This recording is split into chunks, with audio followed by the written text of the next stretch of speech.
En la primera carta del apóstol Pablo a los Corintios, a los de Corinto, en el capítulo 10 y el versículo 32.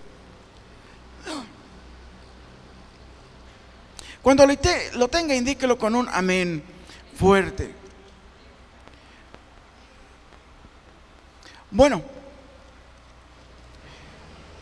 el capítulo 10 de la primera carta a los Corintios, capítulo 32, ahí vamos a estar viendo lo que yo le pudiera decir la base para entender bien la escritura.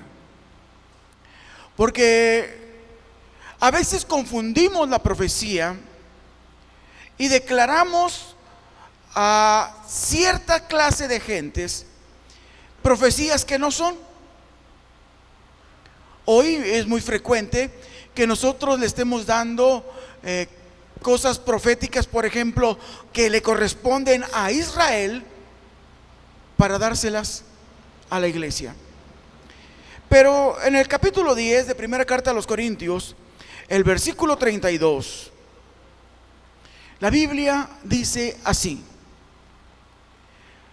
no seáis tropiezo ni a judíos, ni a gentiles, ni a la iglesia de Dios. Tres diferentes pueblos, tres diferentes que hoy vamos a verlo.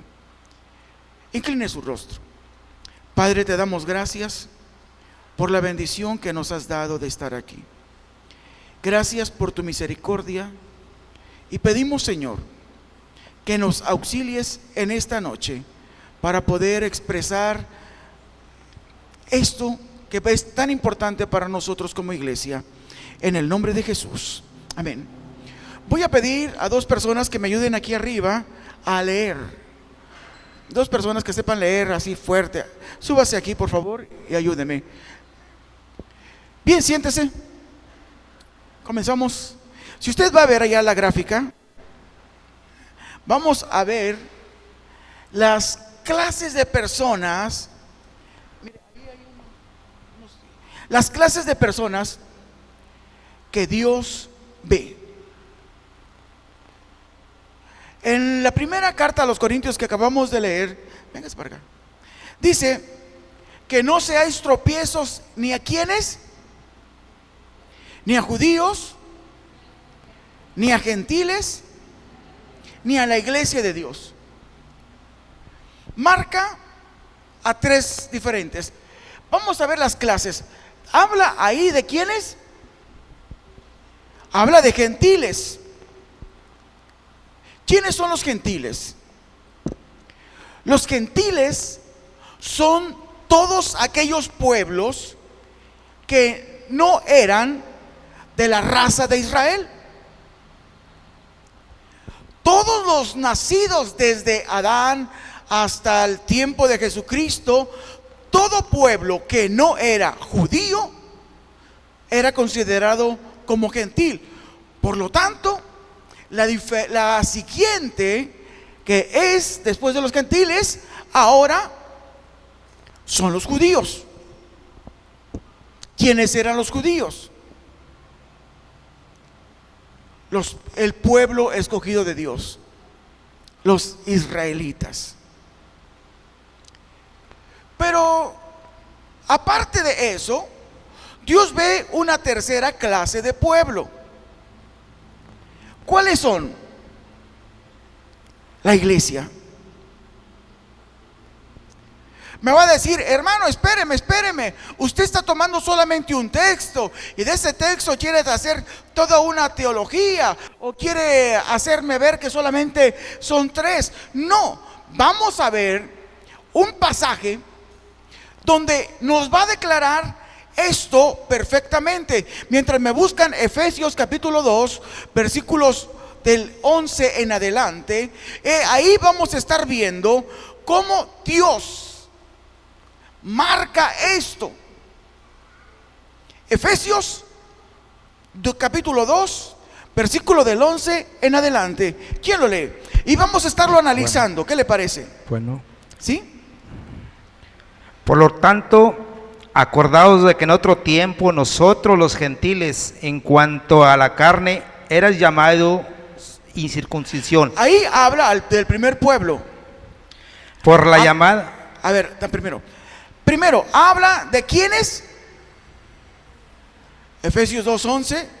Acordaos, y habla de los gentiles, que nosotros éramos llamados de la incircuncisión, que esa era una de las señales entre o ser judíos o no ser judíos, entre de los de la circuncisión o de los de la incircuncisión. Habla aquí el apóstol Pablo y dice: acuérdate, antes éramos nosotros gentiles. Continúe. En aquel tiempo estabais sin Cristo, alejados de la ciudadanía de Israel y ajenos a los pactos de la promesa, sin esperanza y sin Dios ¿Qué en dice el ahí? mundo. Que si eras gentil, no podías gozar de las bendiciones de los judíos, de Israel. No podíamos nosotros, dice que estábamos ajenos a los pactos de la promesa, sin esperanza, eso hay que subrayarlo, sin esperanza y sin Dios en el mundo. Subraye eso porque ahorita vamos a ver algunas otras cosas. Dice que estábamos sin esperanza y sin Dios. Pero mire lo que dice el versículo 13. Pero ahora en Cristo Jesús, vosotros que en otro tiempo estabais lejos, habéis sido hechos cercanos por la sangre de Cristo. Está hablando a los gentiles. Vosotros que estaban lejos, ahora son cercanos por esa preciosa sangre de Cristo Jesús. La sangre de Cristo nos acercó. Y luego el 14 dice: porque Él es nuestra paz. El que quiere, dice, el que de ambos pueblos, de los gentiles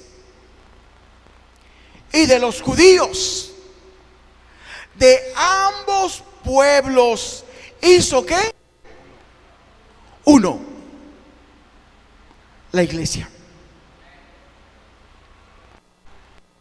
Y lo hizo uno derribando la pared intermedia de la separación, aboliendo en su carne las enemistades, la ley de los mandamientos expresados en ordenanzas, para crear, dice el verso 15, para crear en sí mismos de los dos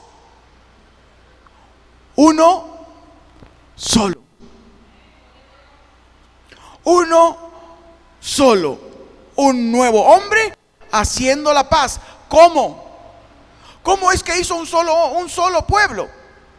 ¿Qué dice el versículo ahí, el 16? Y mediante la cruz reconciliar con Dios a ambos en un solo cuerpo, matando en ellas las enemistades. De los dos pueblos hizo uno. Luego, para poder entender bien, nosotros, a ver, una pregunta. Los que estamos aquí, ¿qué somos? ¿Gentiles? ¿No? ¿Judíos? ¿Tampoco? No, ¿qué somos? La iglesia. Somos la iglesia. Antes de ser iglesia, fuimos gentiles. Pero por la sangre de Cristo, los que hemos recibido a Jesucristo, hemos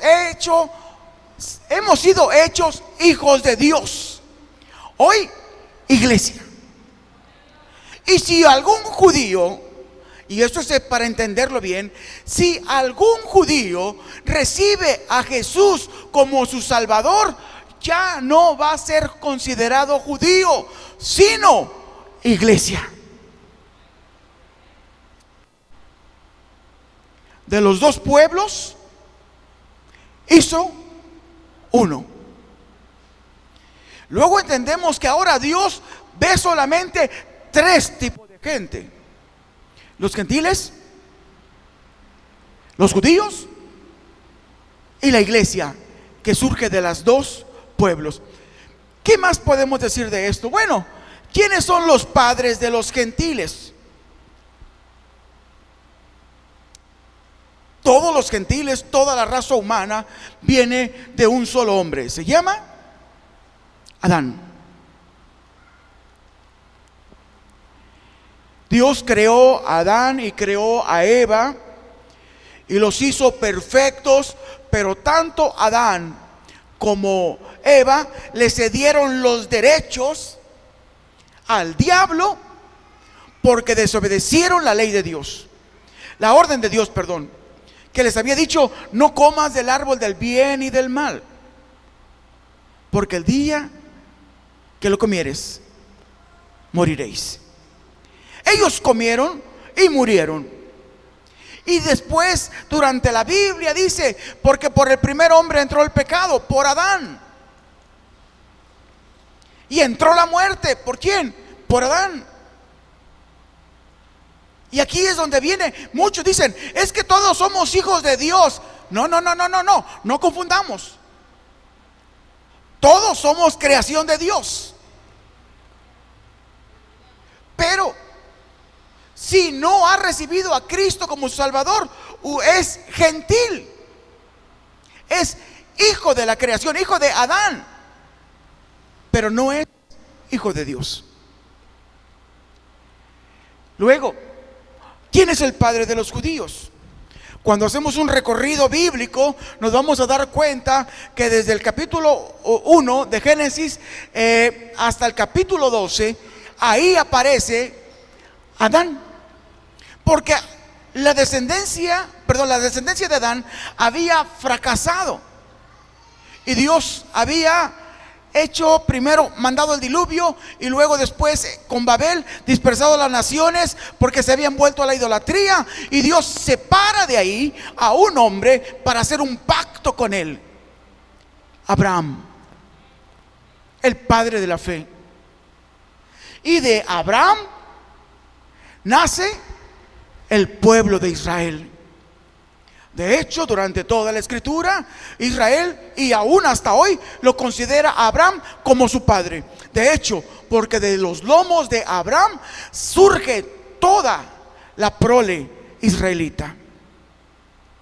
Oiga, pero ¿de dónde desciende la iglesia? Si uno desciende de Adán, el otro de Abraham, la iglesia, ¿quién es su padre? Dios. Jesucristo lo declaró muchas veces: cuando oraréis, oraréis así: Padre nuestro que estás en los cielos. Nuestro Padre. Dios es el Padre de la iglesia. Nosotros somos sus hijos por adopción. A lo suyo vino, mas los suyos no le recibieron. Pero a todos los que le recibieron, a los que creen en su nombre, les dio potestad de ser hechos hijos de Dios. Y no por voluntad de carne ni sangre como Adán y Abraham, sino por voluntad de Dios. Así es de que, hermanos, notemos las tres diferencias: Adán, Abraham y Dios. Para los gentiles, para los judíos y para la iglesia. Vamos a ver otra distinción entre estos tres grupos. ¿Qué dice ahí?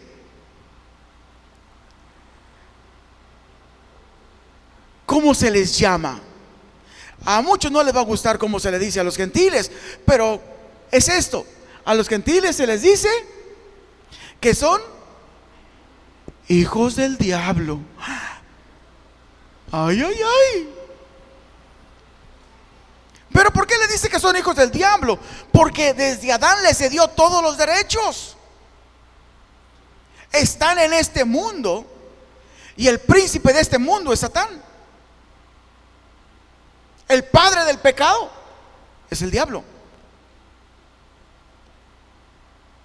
Y desafortunadamente, todo aquel gentil que no tiene a Cristo está muerto, muerto en su espíritu. En una ocasión, ¿recuerdan cuando alguien le dijo: Señor, te voy a seguir, pero déjame que yo vaya y entierre a mis muertos? Y dijo: no, hombre, deja que los muertos entierren a sus muertos. Tú sígueme. Por eso Él dice que es necesario nacer de nuevo. ¿Por qué? Porque estábamos muertos en nuestros pecados, pero la sangre de Cristo, el sacrificio de la cruz del Calvario, nos dio vida, y vida en abundancia. Pero mientras no lo tengamos, no podemos ser hijos de Dios. A los judíos, ¿cómo se le considera? Él es el pueblo de Dios. Esto es interesante entenderlo. Como pueblo tiene toda la protección de Dios. Solamente que cuando veamos ahorita la siguiente, más adelante, todavía no, más adelante, cuando veamos los destinos, nos vamos a dar cuenta que Israel es para esta tierra, pero el pueblo de Dios no. La iglesia, ¿cómo se les llama? ¿Cómo? Hijos de Dios. Oh, no como a los mexicanos, ¿verdad? Que nos dicen ¿cómo? Hijos del maíz. No, nosotros somos hijos de Dios. Ya hemos dado muchas citas. Vamos a con la siguiente columna, por favor. Ahora, ¿cuáles van a ser los destinos de cada uno de los tres?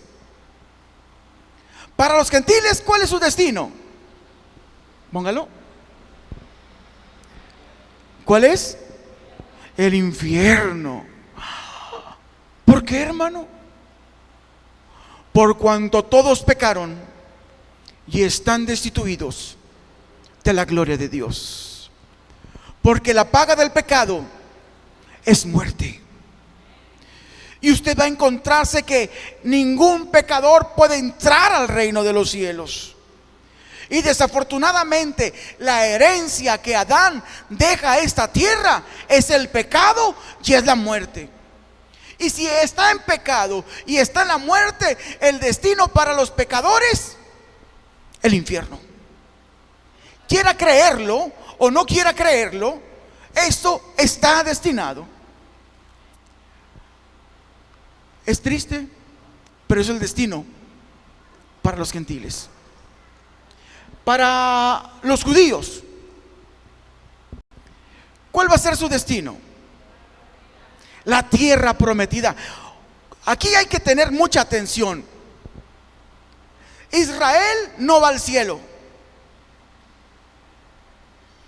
A Israel se le promete la tierra. El pacto de Dios con Abraham es que lo iba a bendecir y que le iba a dar una tierra prometida.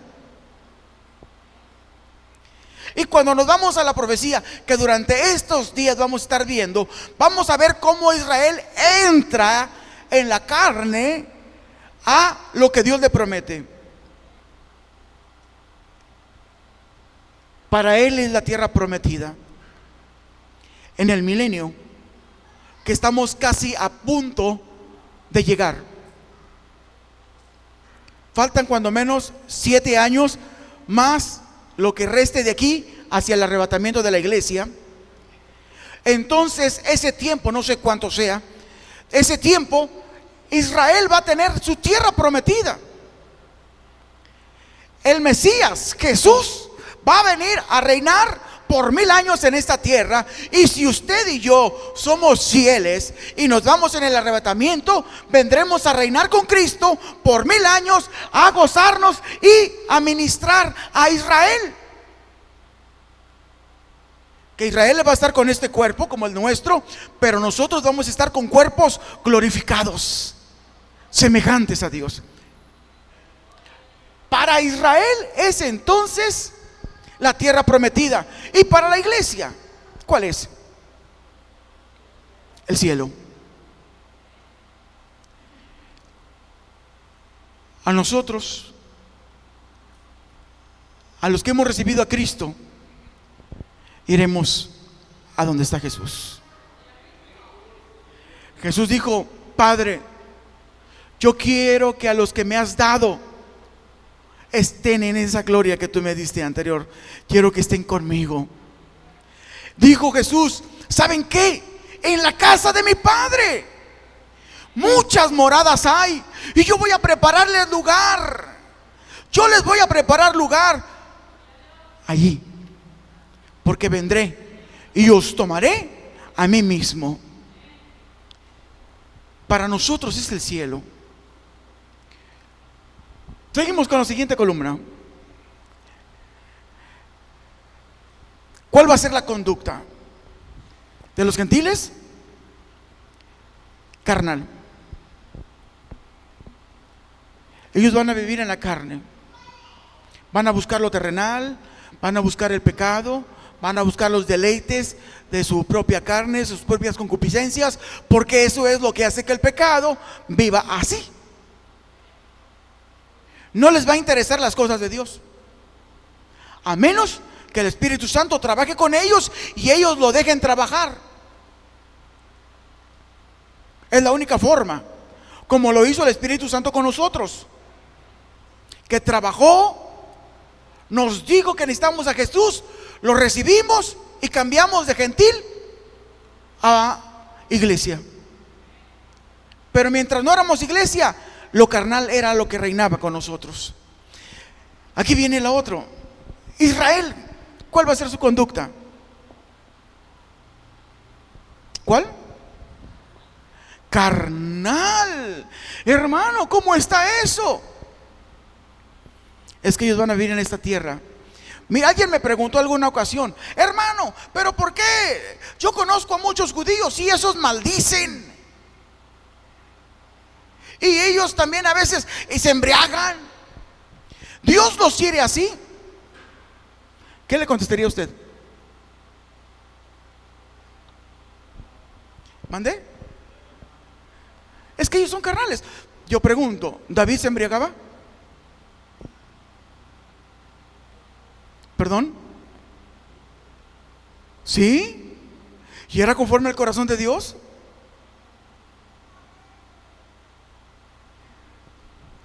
Si analizamos por qué ellos son carnales hoy en la actualidad, mire lo que le decía Dios a Israel: ¿sabes qué? Cuando entres a la tierra prometida, me matas a todos, a los cananeos, a los jebuseos, a los heteos, a todos los que están ahí, me los matas. ¿Qué tenía que hacer Israel?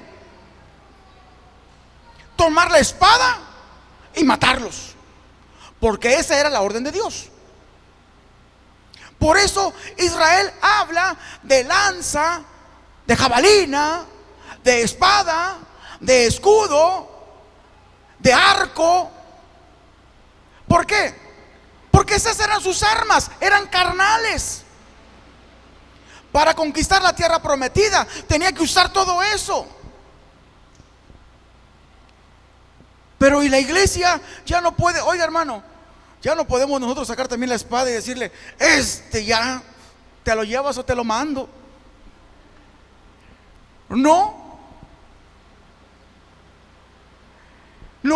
a nosotros ya no, porque las armas de nuestra milicia, dijo el apóstol Pablo, ya no son carnales. Nuestras armas ya no son arcos ni son flechas.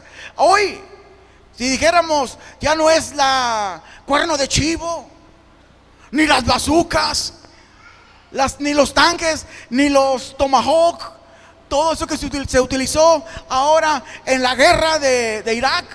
Esas no son nuestras armas, esas son carnales. Las nuestras no son carnales, sino son espirituales y poderosas para destruir fortalezas. Hoy las armas de nuestras es la rodilla, oración. Es dejar de alimentarte, el ayuno. Es el deleitarte en la palabra, tomar ese alimento sólido de la palabra de Dios. Hoy es el servicio a Dios. Hoy es el estar en la voluntad de Dios. Es creerle a Dios, actuar en la fe. Esas son las armas de nuestra milicia. Y son poderosas. Son poderosas. No hay poder más grande que la oración, siendo con poder de Dios. Pero a veces no la hemos usado. Pero hoy nosotros, ¿sabe que hoy nosotros también tenemos que matar?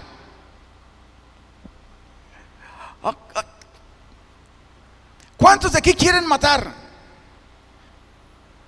Nomás no diga mi viejo. Pero ¿cuántos de aquí saben que tienen que matar? Se me quedan así mirando. ¿No? Vamos a abrir Colosenses.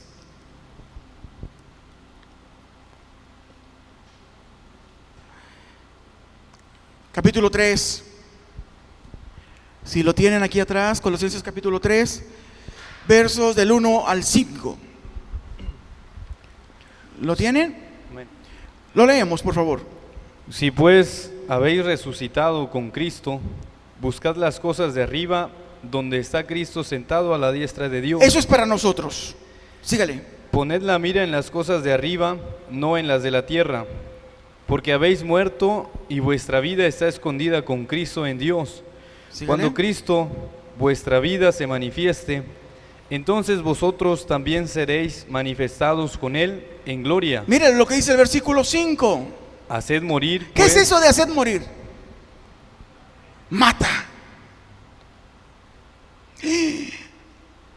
Pero acuérdese que nosotros no estamos con la carne. ¿Qué tenemos que hacer morir? lo terrenal en vosotros: fornicación, Mata la fornicación, impureza, mata las impurezas, pasiones desordenadas, mata las pasiones desordenadas, malos deseos mata los malos deseos, y avaricia. mata la avaricia, que es idolatría. Así es de que, hermanito, tiene que hacer morir todo esto: la fornicación, las impurezas o todo lo terrenal, las pasiones desordenadas, los malos deseos y la avaricia. Fíjese cómo lo compara la avaricia, que es, ¿qué? Idolatría. Ay, caray, qué tremendo, ¿no? Cuando nosotros queremos todo para nosotros y nada para Dios. Idolatría. Tenemos que hacer morir estos. Mata todo lo terrenal en tu vida. Esos son los enemigos. Si antes eran los cananeos, eran los jebuseos, eran los seteos, los amorreos. Si antes eran esos para de entrar a la tierra prometida, eran en la carne. Hoy nosotros, eso sería lo que sería algo similar. Mata tú a la fornicación, porque si la dejas tantito, te va a matar a ti.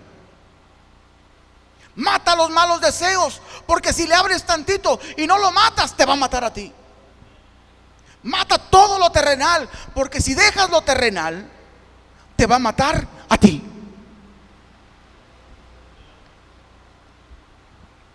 Hazlo morir. Esos son los enemigos. Nosotros ahora no tenemos lucha contra carne ni sangre, sino contra principados, potestades, contra todos demonios que están ahí. Bueno, yo quise aclarar esto porque nos damos cuenta que son tres líneas diferentes. Se dan cuenta que los gentiles son los gentiles y tienen su propia línea. Que Israel es Israel y tiene su propia línea. y que la iglesia es la iglesia y tiene su propia línea. Por lo tanto, no podemos confundir la profecía para Israel con la profecía para la iglesia. Yo le puedo dar varios ejemplos, nos van a estar viendo y usted lo checa. Por ejemplo, usted no me puede decir que Ezequiel capítulo 36, 37, 38, 39 es la iglesia. Es profecía para Israel. Para Israel. Y no mete a la iglesia. Daniel capítulo 9. Y eso es lo que hoy vamos a entrar. Vamos a ver para quién es la profecía. Daniel capítulo 9. La profecía no es para la iglesia, pero nos interesa a la iglesia entenderla.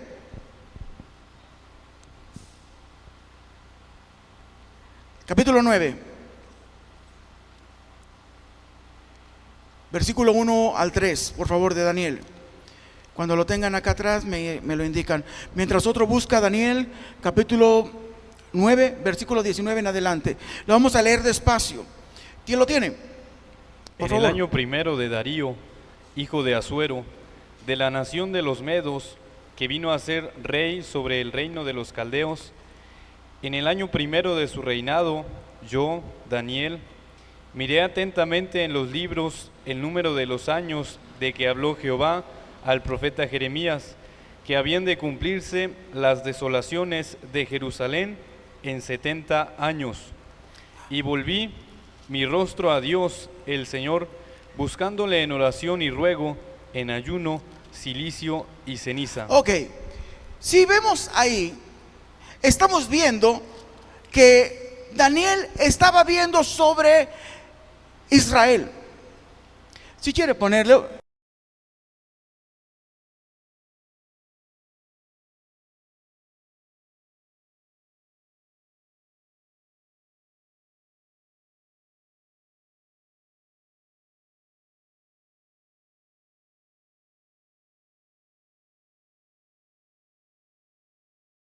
Hasta la eternidad. Cuando Daniel habla de esos capítulo 9, versículos del 1 al 3, habla del acontecimiento tremendo para Israel, cuando Israel por su pecado cae en una cautividad. Esa fue la cautividad babilónica. Y luego los medos persas. Daniel, que fue uno de los que vieron cómo comenzó la cautividad. Si usted lee el libro de los Reyes, el capítulo 24, capítulo 25, dice que Babilonia vino y atacó ferozmente en 3 ocasiones a Israel para destruir la ciudad, destruir el templo y destruir todo lo que estaba ahí. Y en uno de esos ataques se llevan a Daniel como joven. Y usted lee capítulo de Daniel, capítulo 1, ve cómo entra él, entran otros jóvenes también, a los príncipes de su pueblo. En otro ataque se llevan los tesoros del templo. Así es de que Daniel había vivido ese terrible momento de la destrucción de su patria, solo que había visto 3 ataques. 2 por Nabucodonosor y 1 por Nabuzaradán, el capitán, que lo destruye completamente. Daniel sabía que había un profeta de Dios que mientras todos decían paz y seguridad, mientras todos decían que todo iba bien, que iba a haber un avivamiento, él se levantaba y decía: no, vienen los reyes, los caldeos, vienen a destruir Jerusalén. Se llamaba Jeremías. Sufrió por hablar la palabra de Dios. Bueno, cuando estaba Daniel, ya habían transcurrido casi 70 años. Daniel estaba leyendo los escritos de ese profeta llamado Jeremías, y él se dio cuenta y dijo: dice el profeta que el castigo para nuestra ciudad era solamente por 70 años. Si le hago cuentas, yo vine aquí más o menos cuando tenía tantos años de edad, ahorita ya tengo otros tantos, entonces ya son casi los 70 años. Significa que vamos a terminar el cautiverio. Significa que viene la liberación para mi pueblo. Pero tengo un problema. Dice que son 70 años, pero ¿desde dónde los cuento? ¿Desde el primer ataque? ¿O desde el segundo ataque? ¿O del tercer ataque?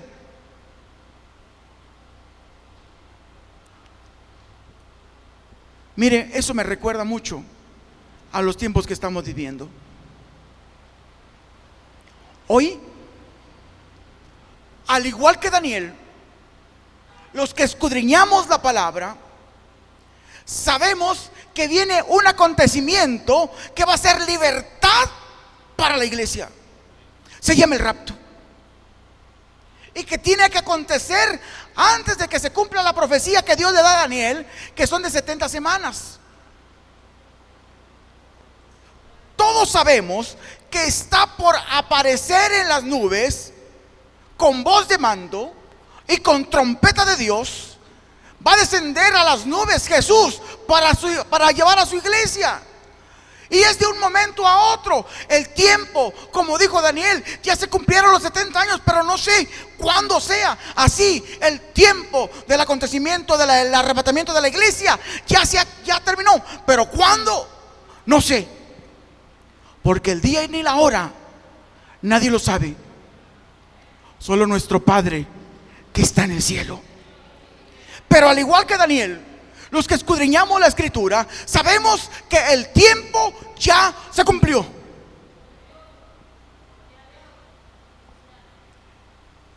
¿Sabe qué hizo Daniel? Se puso a orar. Señor, tu palabra dice que ya estás a las puertas. Tu palabra dice que ya estamos para salir. Y comenzó a confesar el pecado de su pueblo. Y comenzó a clamar a Dios. ¿Sabe qué? Eso debemos de hacer nosotros como iglesia.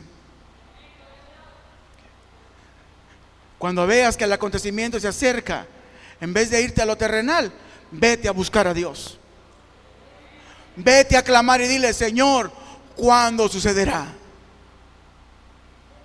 Mira a tu pueblo, mira a nuestro pueblo. Señor, sana nuestra tierra. Prepáranos para poder estar listos para esa salida.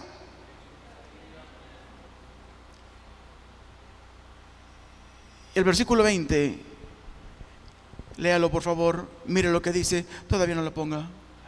¿Qué dice? Versículo 20 de capítulo 9.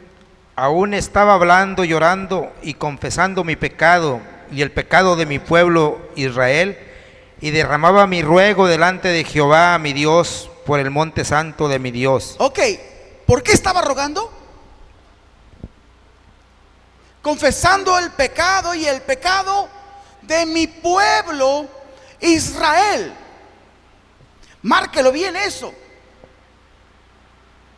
¿Y qué más? Aún Y derramaba mi ruego, delante de Jehová mi Dios. ¿Por quién? Por el monte santo. Ahora sí, el verso 21, hermano. Aún estaba hablando en oración, orando, cuando el varón Gabriel, a quien había visto en la visión al principio, volando con presteza, vino a mí como la hora del sacrificio de la tarde. Sígale. Y me hizo entender y habló conmigo diciendo: Daniel, ahora he salido para darte sabiduría y entendimiento. Al principio de tus ruegos fue dada la orden, y yo he venido para enseñártela, porque tú eres muy amado, Entiende pues la orden y entiende la visión. Mire, estaba clamando por su pueblo, y cuando tú clamas por el pueblo con el corazón, Dios te contesta. Hoy Dios está buscando Danieles que clamen por la iglesia que está adormecida. Dios está buscando Danieles que clamen para que Dios venga y bendiga. Señor, mi pueblo, la ciudad, el templo. Fíjese que Daniel no pedía por él. ¿Se da cuenta de eso? Que Daniel no estaba haciendo una oración egoísta, sino estaba haciendo una oración por su pueblo, por su ciudad, por su templo.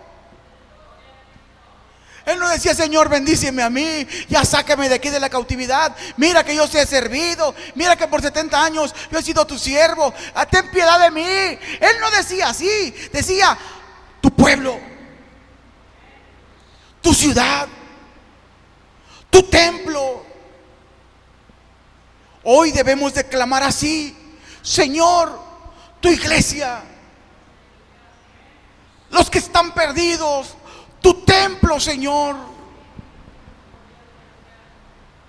Dios quiere de esos intercesores que sepan pedirle a Dios para que Él se glorifique y que bendiga a todos los que están ahí.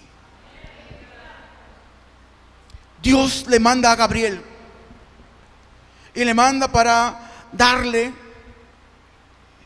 una revelación tan tremenda que hasta hoy nosotros todavía la estamos exponiendo.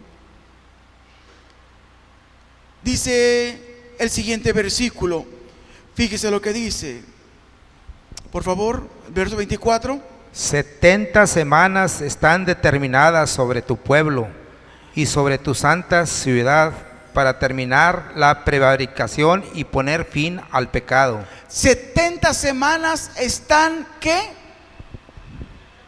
¿Para quién? Yo pregunto, ¿es para la iglesia? ¿Es sobre la iglesia las 70 semanas? No. ¿Es para los gentiles? Tampoco. ¿Para quién son las 70 semanas que Dios le da la revelación a Daniel? Dice, 70 semanas están determinadas sobre tu pueblo, por el que estás pidiendo, sobre Israel. Para ellos son las 70 semanas sobre tu santa ciudad, sobre la ciudad de Jerusalén. Y luego habla para terminar la prevaricación y poner fin al pecado, expiar la iniquidad, traer justicia perdurable, sellar la visión y la profecía y ungir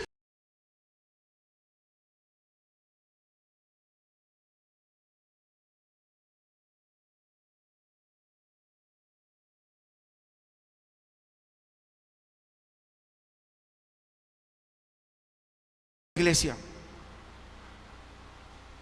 sobre Israel. Versículo 25.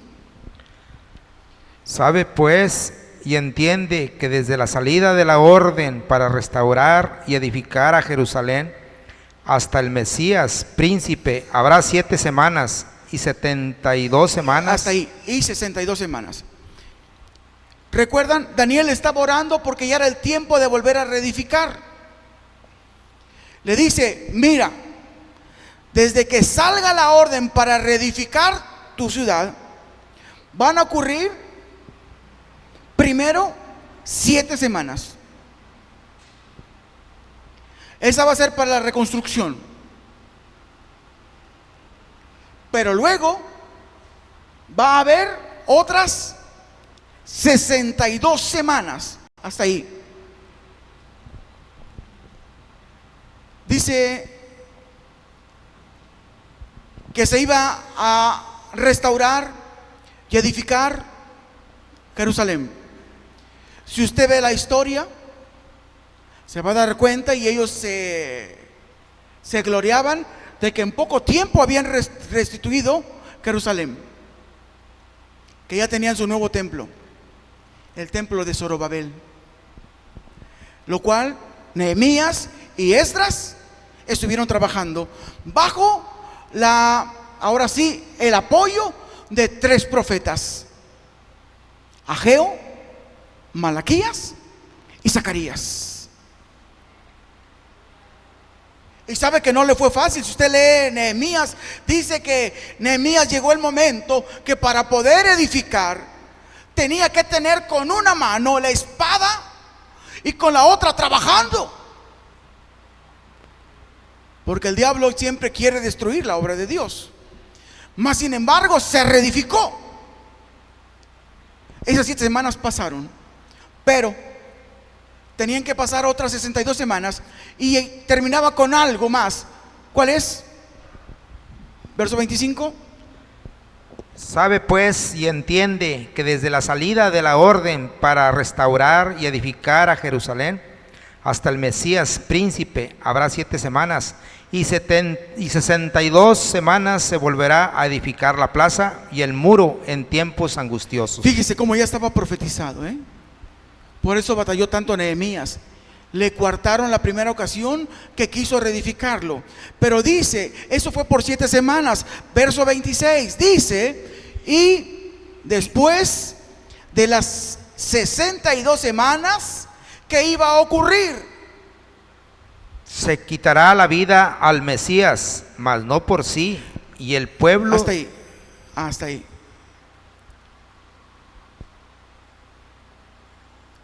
Después de pasar 62 semanas, se le iba a quitar la muerte al Mesías. Pero una de las cosas que decía, mas no por sí. ¿Sabe qué dijo Jesucristo? A mí nadie me quita la vida, yo la entrego de mí mismo. Nosotros tenemos que entender eso. Hasta ahí eran 62 semanas, pero luego faltaba una semana más. ¿Sabe que esa semana, así hace una pausa,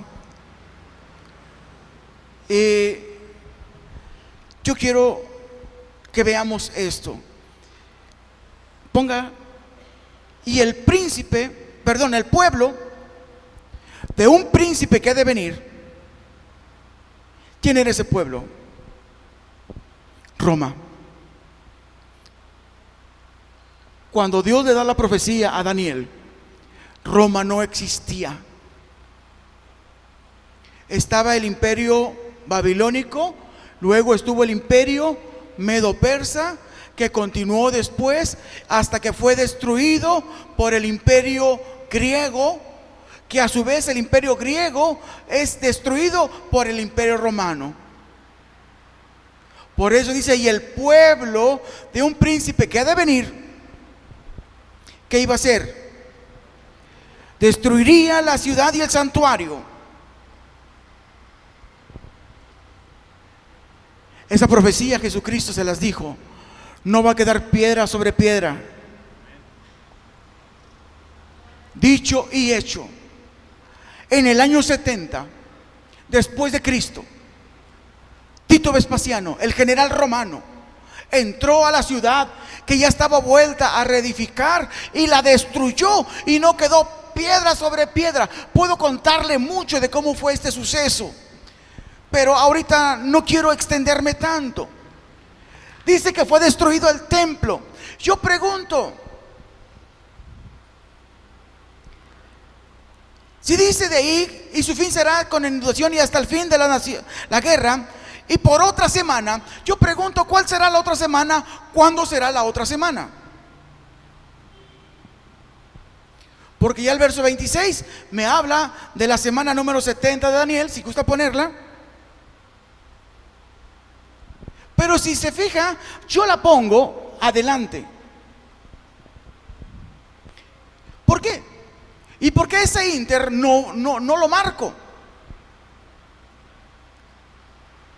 ¿Por qué me estoy ahora, por 2000 años, no digo nada? ¿Sabe por qué? Porque Daniel no está hablando a la iglesia ni de la iglesia. Daniel está hablando de Israel, de su ciudad y de su templo. Y el acontecimiento más importante después de la muerte del Mesías fue en el año 70, cuando vuelve a ser destruida Jerusalén y el templo. Y se va hasta la última semana. Yo me voy a quedar hasta aquí porque mañana quiero ver cómo se entra a la semana 70. Si entendemos bien, luego, esta profecía es para Israel. Así es. Pero a mí me llama mucho la atención de que hay un inter que, aunque Daniel no lo marca, es para la iglesia. El que cubre ese inter, el que nos da la profecía sobre ese inter, más claramente se llama Jesucristo. Y lo vamos a estar viendo durante estos días, ver ese intermedio. Y Jesucristo nos deja señales inequívocas de cuándo va a suceder eso. Él marca a Israel como la higuera que reverdece. Y dice: cuando veas que la higuera reverdece, ve que el verano está cerca. De cierto te digo que no va a pasar esta generación sin que todo esto acontezca, que es lo de la semana número 70. Si usted se va a Mateo capítulo 24, se va a encontrar que dice que estas son las señales de la venida de Cristo. Y con esto termino. Dice que se levantará nación contra nación, reino contra reino. ¿Lo estamos viendo ahora?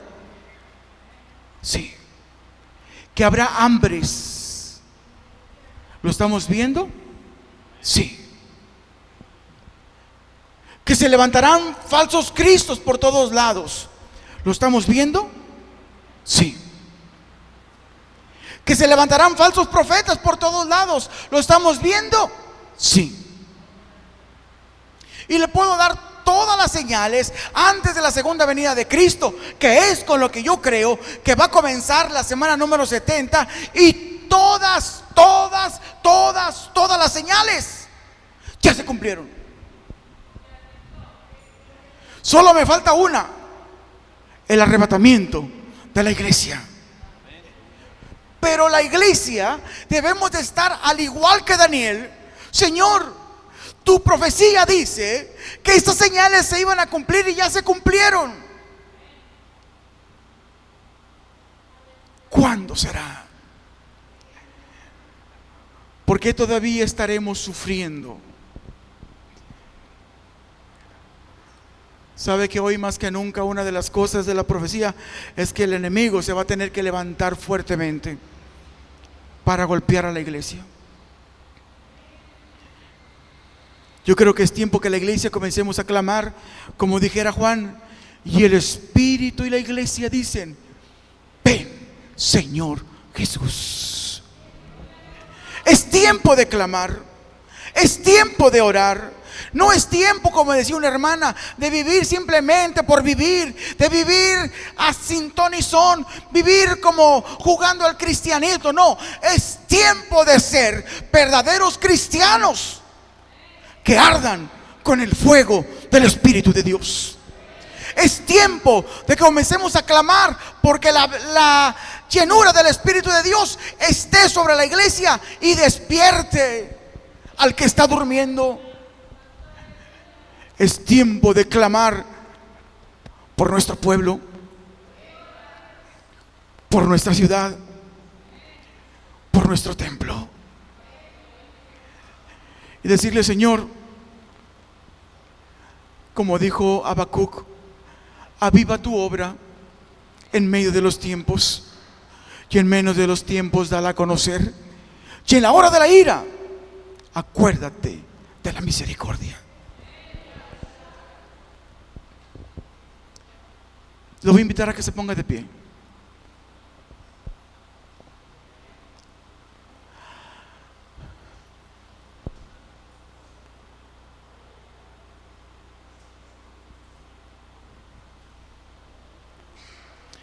Ahí le puedes cortar. Hermanos,